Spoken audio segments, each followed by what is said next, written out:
दुनिया की नजरें इस समय मध्य एशिया में तेजी से बदलते घटनाक्रम पर टिकी है।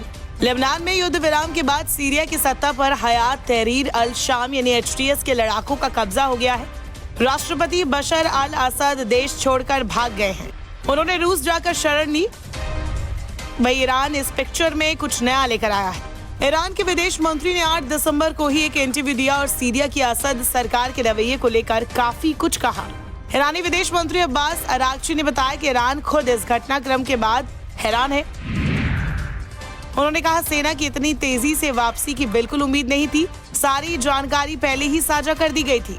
सीरियाई सेना विरोध करने में विफल रही, जो काफी हद तक साइकोलॉजिकल था। किसी को भी विश्वास नहीं था कि ऐसा होगा।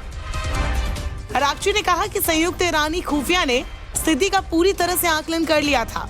ईरान ने सीरियाई सरकार के साथ इदलिब में विपक्षी आंदोलनों के बारे में चेतावनियां साझा की है। हालांकि अरागची साफ तौर पर ये नहीं बता पाए कि उनकी तरफ से सीरिया की मदद क्यों नहीं की गई, क्योंकि पिछली बार जब सीरिया में गृह युद्ध छिड़ा था, विद्रोहियों को सालों लग गए थे, फिर भी वो पूरी तरह से कब्जा नहीं कर पाए थे। लेकिन इस बार एक हफ्ते में ही 4-5 शहर पर कब्जा कर लिया गया। फिर राजधानी दमिश्क तक पहुंचकर असद सरकार को हथियार डालने पर मजबूर कर दिया गया। लेकिन सीरिया की असद सरकार ने इस बार HTS के सामने घुटने क्यों टेक दिए? अरागची ने सीरियाई सेना की अप्रत्याशित कमजोरी और तेजी से हो रहे घटनाक्रम पर ध्यान दिया और कहा, जबकि ईरान ने रूस और तुर्की के साथ 2017 अस्ताना वार्ता में भाग लिया था। एक दशक से अधिक समय तक असद की सरकार का समर्थन करने के बावजूद प्रत्यक्ष सैन्य हस्तक्षेप इसकी भूमिका नहीं थी।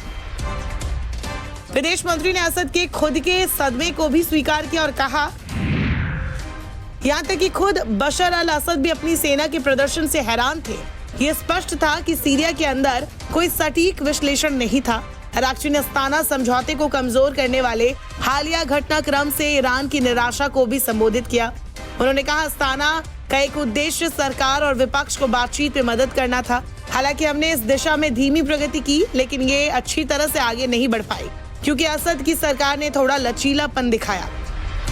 सीरिया में ईरान की भूमिका का भविष्य अब अनिश्चित बना हुआ है। ईरान के सर्वोच्च नेता जल्द इस मुद्दे को संबोधित करने वाले हैं। ईरानी सांसद अहमद नादेरी इस बात पर जोर देते हैं कि ईरान का दृष्टिकोण सीरिया के नए सत्ताधारकों के काम पर निर्भर करता है। इस बीच यूरोपीय संघ की विदेश नीति प्रमुख काजा किलास ने सीरिया के तेजी से पतन को मॉस्को और तेहरान के लिए कमजोर होते प्रभाव के संकेत के रूप में देखा, जबकि अमेरिकी विदेश मंत्री एंटनी ब्लिंकन ने इसे असद के राजनीतिक जुड़ाव के प्रतिरोध के लिए जिम्मेदार ठहराया। जानकार मानते हैं कि ईरान ने असद सरकार की मदद न करके सही किया है, क्योंकि सीरिया में असद सरकार के खिलाफ विद्रोहियों को भड़काने का काम तो तुर्की का भी था, जो नेटो का मेंबर है। ईरान असद सरकार को बचाने के चक्कर में मिडिल ईस्ट में एक और मोर्चे की लड़ाई में फंस सकता था, जिससे इजराइल अमेरिका को फायदा ही होता। तुर्की एक सुन्नी देश है, तो ईरान अगर तुर्की से उलझता तो अरब देशों के सामने उसकी इमेज बदलती। साथ ही बशर अल असद भी सीरिया से मदद की गुहार नहीं लगा रहे थे। कई जानकार तो ये भी कहते हैं कि असद ने जानबूझकर किसी फायदे के लिए ही विद्रोहियों के सामने सरेंडर कर दिया। लेकिन साल 2000 से सीरिया पर शासन करने वाले असद के सामने ऐसा कौन सा समझौता आया कि अपने देश को उन्होंने बेच दिया? कहा नहीं जा सकता। ऐसा भी हो सकता है कि कई सालों से सीरिया अपने रिश्ते पश्चिम के देशों और बाकी दुनिया से बेहतर बनाने में जुटा हुआ था, जिनसे ईरान के रिश्ते अच्छे नहीं थे। तो हो सकता है कि बशर अल असद ने उन नए रिश्तों को ज्यादा तवज्जो दी। क्या सच क्या है वो तो बशर अल असद ही बता सकते हैं।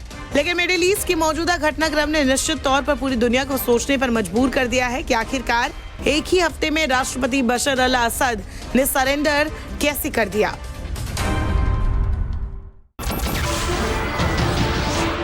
नमस्कार, मैं हूं मानक गुप्ता।